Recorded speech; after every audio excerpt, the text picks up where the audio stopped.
Good afternoon.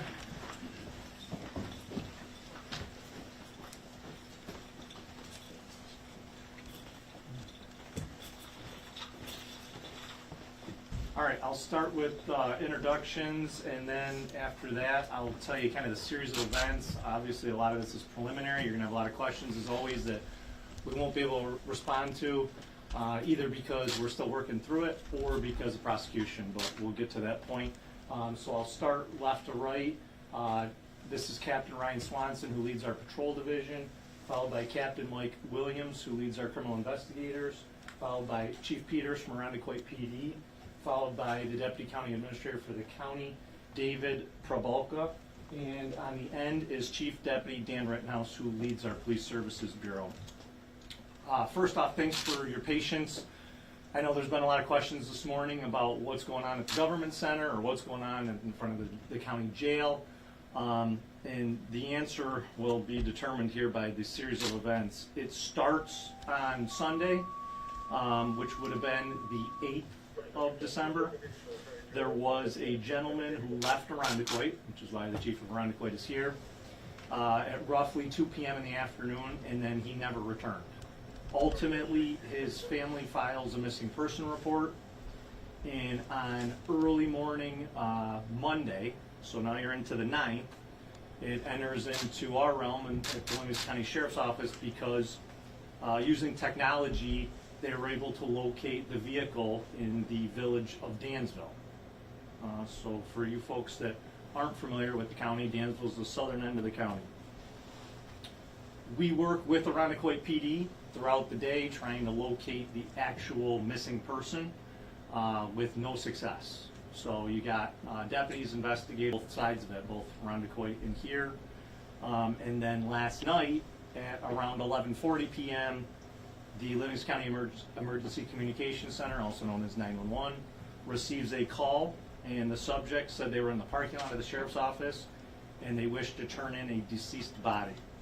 And then deputies and investigators came, obviously, to the scene, and we've been working that all night long. So this morning, I can understand there's some, like, what's going on? There's different reports of we found a body to there's somebody dead at the government center. Really, the government center had nothing to do with it. It is solely about a person bringing a deceased body to us and then investigating what do we have going on. Ultimately, we believe that person to be the missing person out of Irondequoit. So Irondequoit and our office continue to work together on this case. We've filed search warrants both for the vehicle, this immediate scene that was this morning, and also other locations throughout the county. The preliminary investigation is the victim is sustained gunshot wounds and was pronounced dead. Again, I have to be careful about how in depth I go here, but I will say at this point, the suspect is charged with felony tampering with physical evidence, which is a felony, and additional other charges will be pending as we continue to execute search warrants and gather evidence. The suspect is Richard Flegel. He's 30 years old, and the victim is Richard Flegel, who is 60 years old. It is a father-son. So with that, I will try to answer some of your questions the best I can. Go ahead. Hi, Sheriff. Isabel with News 8 here. In terms of the technology that was used to be able to track and locate that car, what about the technology in terms of just tracing back that phone call, and then what happened with the actual series of events that had unfolded? Was somebody outside, when officers and law enforcement have responded outside of the building with that phone call, and had anything like that ever happened? It seems very unique. Yeah, so on the technology, I'm not going to go into that because I like when the good guys get good information and the, I'll say bad guys, don't have all the information and technologies that we use. But technology was used to locate the vehicle on the early hours of Monday. So I'll leave the technology at that. As far as the call into dispatch saying that they wanted to turn in a deceased body, no, that's very abnormal, as you can imagine. I've never heard of that in my career here. Certainly, I can't think a lot of law enforcement agencies have people doing that. It's a very unique situation where someone calls and says, yeah, I'm here and I want to turn in a body. And yet to further that, then what happens? Well, you can imagine it's basically all hands on deck in trying to figure out, one, why is somebody in our parking lot with a body? Two, who is this person? How did this happen? Is this criminal? Is this natural? Is it a medical event? Is it a killing? All those things that you can imagine as cops we have to go through. But just to clarify, was that person determined that phone call had been made from this physical location, or was it called in and not determined, like, hey, I have a body up, like, in terms of just the physicality? Oh, I get your question. So you're saying, like, do we believe that the suspect made that phone call from the vehicle in the parking lot? We believe that the suspect made that phone call in the vicinity of the area, saying, I'm here and I have a body. Sheriff, after everybody showed up after the 911 call, what happened? It's a regular homicide scene is how it's determined. You know, even if we didn't believe right then it's a homicide, we treat all those suspicious activities like that as a homicide. So it's immediately taped off. You're preserving the scene for all types of evidence. The biggest play for us is our technicians. You know, those evidence technicians that you guys have probably seen multiple times. It's taped off, and then we bring in our Faro technology, which clearly documents the scene, the measurements, what exactly transpired. The scene was brought to us in this case. It is a different type. Typically, we're called to a location, and that's our scene. In this case, the suspect brought it to us, meaning the scene to us. Was suspect arrested then and there? Suspect was detained at that point while we figured out what exactly the background was. You know, we don't know. We just get a call to our dispatch center saying, I have a deceased body in my car, and here to turn in. So a lot of questions that needed answers. So this suspect was detained at that point, and then ultimately has been charged with felony tampering at this point. So he's being held, and again, we do expect more charges. When do you think Richard Sr. was killed? And I'm not going to go into details on that. That's stuff that our criminal investigators are putting together. As you can imagine, there's a lot that goes into it. It's a process, and it's a reverse timeline, if you will. Where was Richard the last time he was seen and spoken to, right until now? What transpired between that last time and him arriving in our parking lot with his son? And that's really what we're focused on right now. And that will determine, again, a lot of different things with charges and what direction we go. Yeah, Sheriff, were you able to share any more information about the suspect? Was he a native of Dansville? Where exactly are you guys doing those search warrants you mentioned? I will say that we are executing a search warrant in the county. He was a Monroe County resident,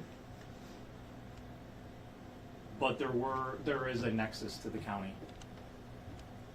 Just to follow up on that as well, Sheriff, was this suspect known to authorities? Have there been any run-ins in the past in any capacity that anyone can talk about? I'm told that the suspect does have a record, but that we didn't have any interactions with him. Sheriff, was he already arraigned? He has not been arraigned. Are you able to share details on that yet? Or? When he will be arraigned? We have the cap court, so if there's a potential either be 7 p.m. tonight or 7 a.m. tomorrow. Most likely, I would gather it'd be most likely 7 p.m. tonight. Any other questions? Can you explain why you think this happened? Yeah, I'm not going to go into my theories on the whys right now. I don't think that'd be appropriate. I'd rather do what we do and collect the evidence and follow the evidence and see where that takes us and figure out again what does that timeline look like? Why did he come down here, meaning Dad, come down here and meet son? And then what interaction occurred? How did we end up to this place with a really unfortunate, tragic story? You know, it's one of those things that I can imagine doesn't make a lot of sense to the family, doesn't make a lot of sense to us, and so that's our job to determine what happened.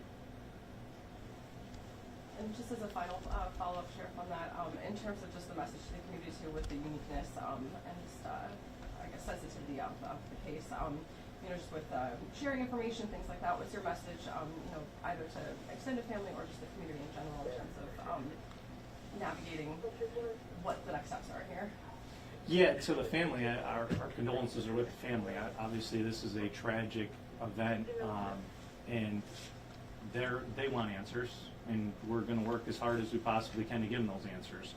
As far as the community, we believe in transparency, and public safety is our top priority. This was an isolated incident, and so there never was a mass alarm that went out to the community saying,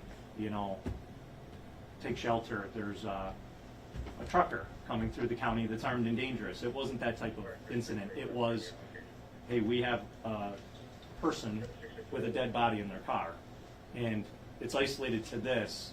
So again, it's unique that it's a public parking lot at the government center. It does start rumors, and they varied. I heard different ones, but the facts are it's isolated. There's no cause for public alarm. The men and women in the sheriff's office got this well in hand, and it will be thoroughly investigated. And I feel very confident that we'll be able to provide answers of how exactly this happened, or the details that the family's looking for and our community's looking for. Because again, Livingston County is a safe place, so this stuff doesn't happen. We don't have people just show up and say they have a dead body with them and they'd like to turn in. It's not common, and we're fortunate for that in this county. We appreciate that. So again, if there's any more questions, I'll try my best to answer them. If not, I just ask you to be patient with us while we work through this, and I'll try and give you a follow-up. I mean, it might be hours, it might be days, it might be weeks. One more question. Sure. Is the car that came in the same car you were tracking from Ironically? The car, no. Okay. No. I understand the question. Is the same car that we located in Dansville the car that came in here? Is that the question? Right, yeah. No, different cars. Sure, I actually have Sure. one. More generally speaking, do you find that you have to deal with more domestic acts of violence this time of year? I would have to look at the statistics on that. I mean, anytime the holidays come along and families are getting together, is there the potential? I might just guess at, potentially, but before I answered that with fact, I'd like to look at the data to see if we have a higher number of assaults or any type of violence around Thanksgiving or Christmas that we're now coming into. And that was the only suspect, right, so far, the Rich? That's correct, junior. Is there any other? There's a junior and a senior. So junior is the suspect, and yes, he's the only suspect that we have in this at this moment. Again, this is very preliminary. This is hours that we're into it. Sheriff, I know there could be other charges. Is he being held without bail going forward? That'll be determined when he's arraigned. Right now, he's being held on the charge of the felony tampering, and then once he goes to cap court, then the judge will determine what and if there is bail. All right, any questions? All right, I appreciate all of you, and I appreciate your patience while we work through this. Again, I know everybody wants the answers like right then, and but you folks have all been patient with us, so I really appreciate it. And I want to thank all our partners in this as well, and especially around the Kuwait PD who continues to be involved and work through it. So again, thank you, I appreciate it.